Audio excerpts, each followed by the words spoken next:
வணக்கம் ஃப்ரெண்ட்ஸ், இது சூரியன் டைம். இப்பதான் ஃபர்ஸ்ட் டைம் சூரியன் டைம் பார்க்குறோம். மறக்காம சப்ஸ்கிரைப் பண்ணிக்கோங்க. தொடர்ந்து சூரியன் டைம் ஃபாலோ பண்ணிட்டே இருங்க. மறக்காம பெல் ஐக்கனை கிளிக் பண்ணிக்கோங்க. அப்பதான் நான் போடுற புது புது வீடியோஸ் வந்து உங்களுக்கு நோட்டிஃபிகேஷன் கிடைச்சிட்டே இருக்கும். இப்போ எதை குறித்து பார்க்க போறோம்னா, கேஸ் வந்து தட்டுப்பாடா இருக்கு. எல்பிஜி சிலிண்டர் தட்டுப்பாடுன்றதுனால வந்து அதை பத்தி ஒரு ஆல்டர்னேட் சோர்ஸ் என்னென்ன இருக்கு அப்படின்னு சொல்லிட்டு ஒரு சிறிய பார்வை தான் பார்க்க போறோம். முதல்ல எடுத்துக்கிட்டிங்கன்னா, கேஸ்க்கு மாற்றா வந்து பார்த்தீங்கன்னா, பயோகேஸ் சாண எரிவாயு இருக்கு இல்லைங்களா? மாடு வந்து சாண எரிவாயு அது மூலமா வந்து கேஸ் தயாரிக்கிறத பத்தி ஏற்கனவே நான் சொல்லியிருக்கேன். பயோகேஸ் மூலமா வந்து சாண எரிவாயு மூலமா வந்து சிலிண்டர் தயாரிச்சு வந்து பயன்படுத்திக்க முடியும். அது வந்து அந்த ப்ராஜெக்ட் வந்து கவர்மெண்ட் கொண்டு வரலாம். அப்படி இல்லாட்டி பார்த்தீங்கன்னா, இன்னொன்னு இருக்கு. சாலிட் வேஸ்ட் மேனேஜ்மென்ட் சிஸ்டம் இருக்குங்களா? எஸ்டபிள்யூஎம். சாலிட் வேஸ்ட் அந்த சாலிட் வேஸ்ட் பண்றத வந்து வீட்டிலேயே வந்து கேஸ் தயாரிக்கிறதுக்கு வந்து பயன்படுத்தலாம். அந்த மெத்தடும் பயன்படுத்துங்கன்னு சொல்லி ஏற்கனவே நான் விழிப்புணர்வு பண்ணியிருக்கேன். எ இந்த கேஸ் தட்டுப்பாடு வர்றத பத்தி நான் ஏற்கனவே வந்து மாவட்ட ஆட்சியருக்கு சொல்லியிருக்கேன். நம்ம சேனல்லயும் விழிப்புணர்வு பண்ணியிருக்கேன். அது எல்லாமே நீங்களே பார்த்துருப்பீங்க.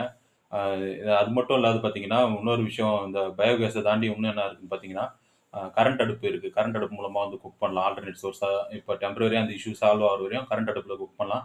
அப்படி இல்லன்னு பார்த்தா இன்னொரு கோரிக்கை நான் வந்து வலியுறுத்திட்டே இருந்தேன். ரேஷன் கடையில வந்து கெரோசின் குடுங்கன்னு சொல்லி வலியுறுத்திட்டு இருந்தேன். கெரோசின் குடுத்தா வந்து அவங்க ஸ்டவ் மூலமா வந்து கெரோசின் மண்ணெண்ணெய் மூலமா வந்து சமைச்சுப்பாங்க. இப்ப ஆல்டர்னேட்டா கொஞ்ச நாளைக்கு. அது மட்டும் இல்லாது பார்த்தீங்கன்னா, கெரோசின் தாண்டி வந்து மைக்ரோவேவ் அவன் இருக்கு. மைக்ரோவேவ் அவனும் இருக்கு. அது வசதிப்படுத்தவங்க பயன்படுத்திக்கலாம் மைக்ரோவேவ் அவன்னு. அது மட்டும் இல்லாது பார்த்தீங்கன்னா, கிராமப்புறங்கள்ல இருக்கிறவங்களுக்கு வந்து அ எளிதில் கிடைக்கிறது வந்து பார்த்தீங்கன்னா, விறகுல அ செய்யும்போது வந்து அடுப்பு கரி கிடைக்கும். அது மட்டும் இல்லாத இன்னும் ரொம்ப எளிமையா புவர் பீப்பிளா இருக்கிறவங்களுக்கெல்லாம் வந்து பார்த்தீங்கன்னா, தென்னை மட்டை இருக்கு இல்லைங்களா? தென்னை மட்டை வந்து அ இப்ப கோடை காலம்ன்றதுனால வந்து நெறையா காய்ஞ்சி இருக்கும். தொடப்பம் கழிக்கிறவங்க எல்லாமே வந்து தென்னை மட்டை அதிகமா வச்சிருப்பாங்க. அவங்க கிட்ட போயிட்டு நீங்க கிராமப்புறங்கள்ல போயிட்டு தென்னை மட்டை வந்து விலை குடுத்து வாங்கிட்டு வந்து கூட எரிபொருளா அந்த ஆல்டர்னேட் ரிசோர்ஸா பயன்படுத்திக்கலாம். இதெல்லாம் நம்ம சேனல் வியூவர்ஸ்க்காக வெளிப்படுத்துறதுக்காக தான் இன்னைக்கு வீடியோ போட்டோம். அது மட்டும் இல்லாத ஒண்ணு வந்து மைண்ட்ல எப்பவுமே ஞாபகம் வச்சுக்கோங்க. லீகலா வாங்குறவங்க வந்து 2 சிலிண்டர் கவர்மெண்ட் குடுக்குது. லீகலா பில் வாங்கும்போது தான் வந்து பார்த்தீங்கன்னா, உங்களுக்கு அந்த ரெசிப்ட் வாங்கிட்டு அப்பதான் வந்து கிளைம் வந்து வாங்க முடியும். ஏதாவது அசம்பாவிதம் ஏற்படும்போது. நீங்க பிளாக்ல வாங்குறதுக்கெல்லாம் வந்து இந்த கவர்மெண்ட் வந்து கிளைம் குடுக்காது. அத வந்து மைண்ட்ல ஞாபகம் வச்சுக்கோங்க.